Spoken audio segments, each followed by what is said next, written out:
But I'm going to do that again, just in a T-9. Let's see. Where is it? Does it even have a name? I'm not sure. No, it doesn't.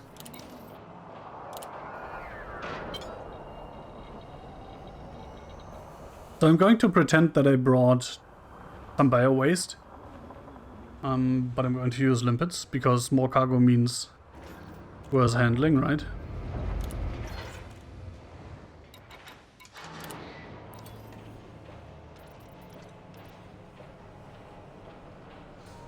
Are you kidding me? Are you fucking kidding me?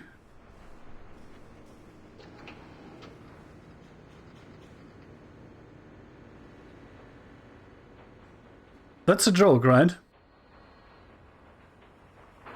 Thrust up into the SC jump, never stop thrust up. That's actually easier to fuck up. Well, I guess we're not going... Oh, you know what?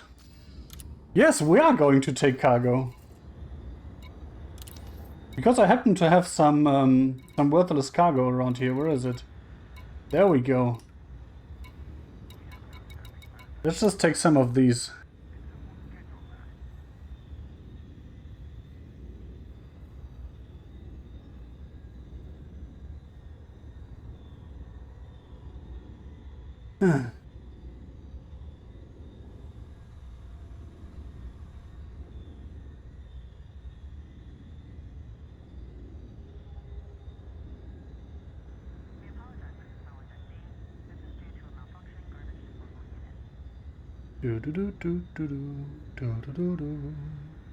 Almost full.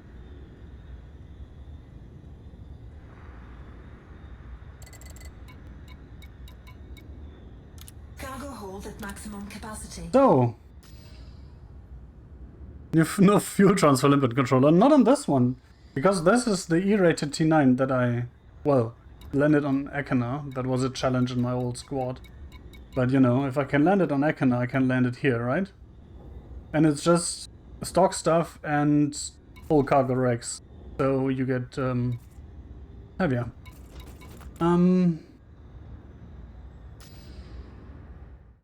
Should be a Rat 9. I do have a Rat 9 with an interdictor for people that don't want to be refueled. Let me just turn this up because I can't read anything. Which is slightly annoying.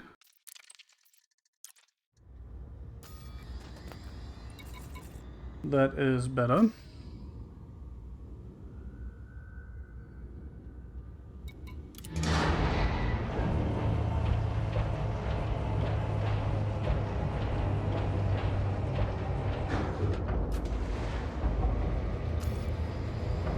I mean, I can just land anywhere, right? Don't have to aim for the geosite. Oh crap! I wanted to survey the geosite for a nice view to speedball to, right? I completely forgot about that. Where was I? I wanted to prove that I have a T9. Oh, the fuel T9 might actually be in Seoul. Yeah, it's in Seoul. Yeah. Let's just say I had to move ships off my carrier twice. Because, you know, you can only store 40 ships.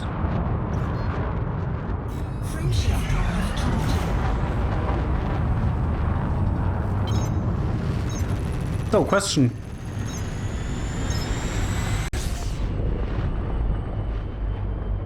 Do you want me to land on my belly or on my main engines?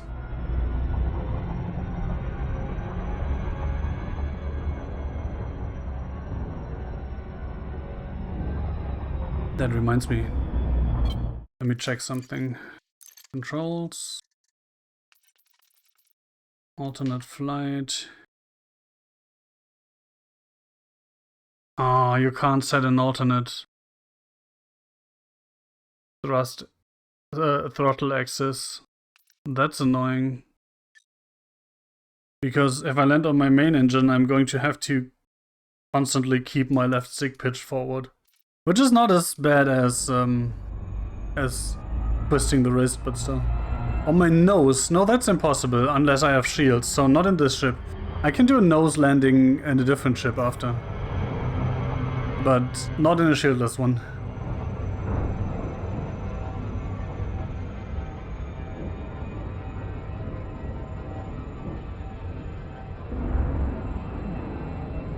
Orbital flight engaged.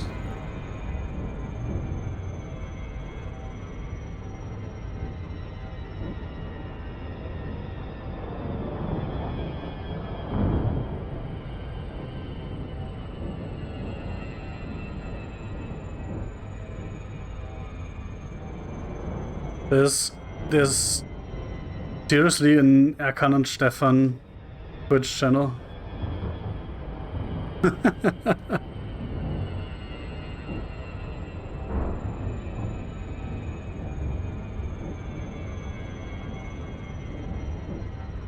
Anyway, main engines or belly? I'm indifferent. I'm probably going to record both in non-VR, and I might actually do that high gravity landing tutorial video that I was going to do like 2 years ago and then didn't.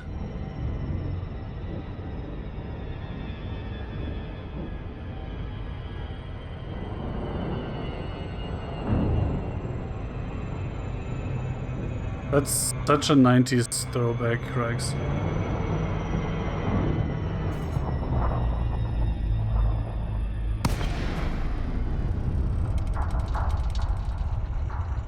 That looks like a relatively even area to land on, right?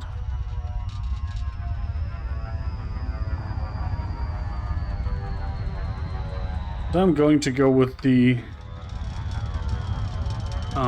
lazy route, which means I can use an actual dial for my vertical thrusters, which means I don't have to actually hold down thrust all the time. Hold down up thrust. You know what I mean? Come on. Drop a little for me. Not too fast though. Again, I'm not sure why I don't start dropping. Like, I'm on like 80% up thrust. And I was going up hard. And to slow this fall, I have to basically go 100%.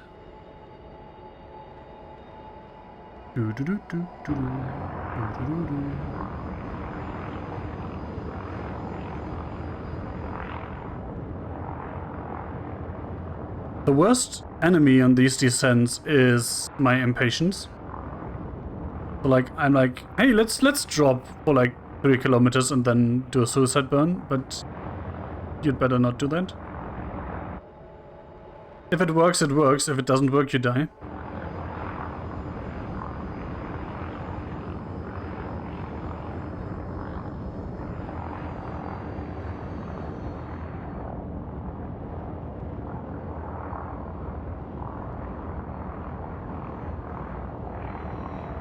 Oops. I gave less thrust instead of more. That was a mistake.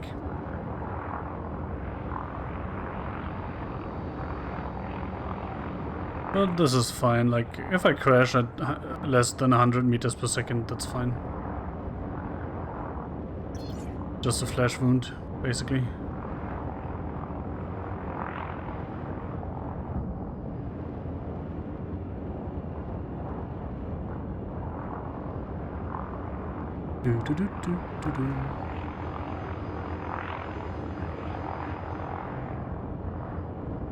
I'm not sure if I can find a place to land here. Also, that totally doesn't look ugly. I mean, if I touch down without actually landing, that still counts, right?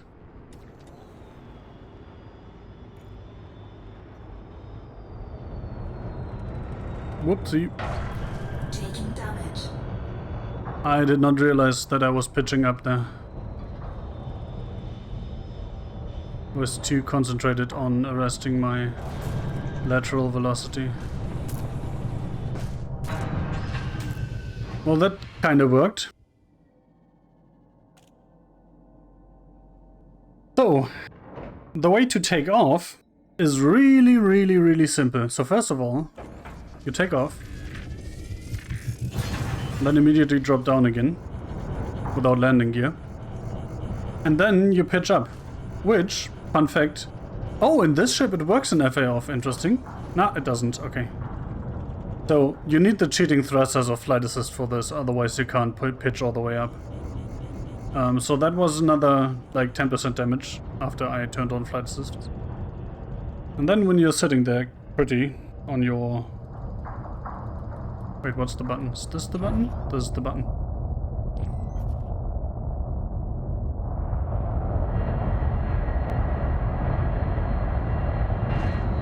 Oops.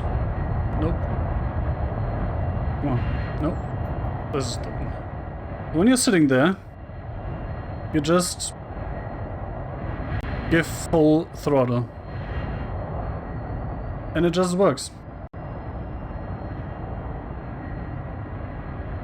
It's slow, but it works. In an E-rated T-9, right? So it works in any other ship too.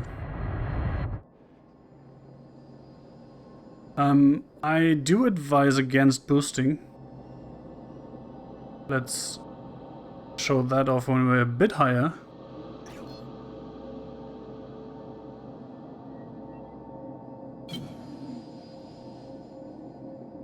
That's the flight assist off performance, by the way. So yes, flight assist is still cheating. You drop at the end of the boost, exactly. I did it on the Phantom earlier, and it was almost... I mean, it was noticeable. The decrease in speed was noticeable, but I didn't drop. So, I guess it's worse the worse your engines are. I mean, let's demonstrate, right? First of all, the boost doesn't do much. And... oh, it's interesting. That was way worse on Ekana in 6.3. Like, in the T9, I literally started falling back down. So I guess the cheating thrusters help this in higher gravity more than they do in lower gravity. That is interesting. I did not expect that. I need to try this in Ekana again when I'm back home, just for the comparison, because I remember quite distinctly that I fell back down when I boosted in the T9. That is interesting. Frameshift drive charging.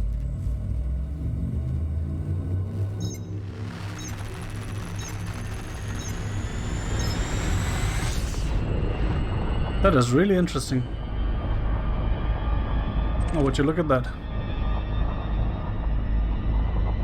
But yeah, that really wasn't any different than landing this on Ekana in 6.3.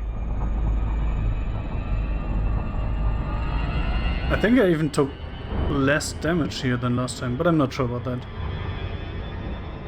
But anyway, the bottom line is if you crash at 50 meters per second in 45G, it's the same as if you crash at 50 meters per second in 0.1G.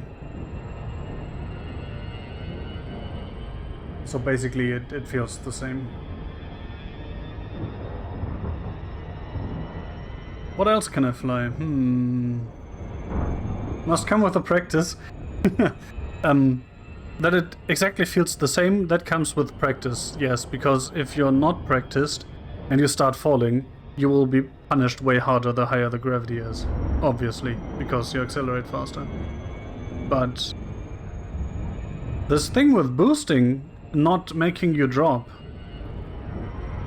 that is interesting. Oh, actually, let me check something. If I do that with flight assist off, it's still 32G.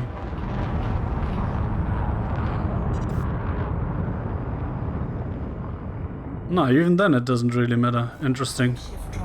Interesting. I did not do the Sidewinder yet. The Sidewinder is the other account, so I'm probably not going to do it this stream. But I can do Viper or Eagle. Temperature critical. Or shieldless hauler. Yeah, the Viper is shieldless too.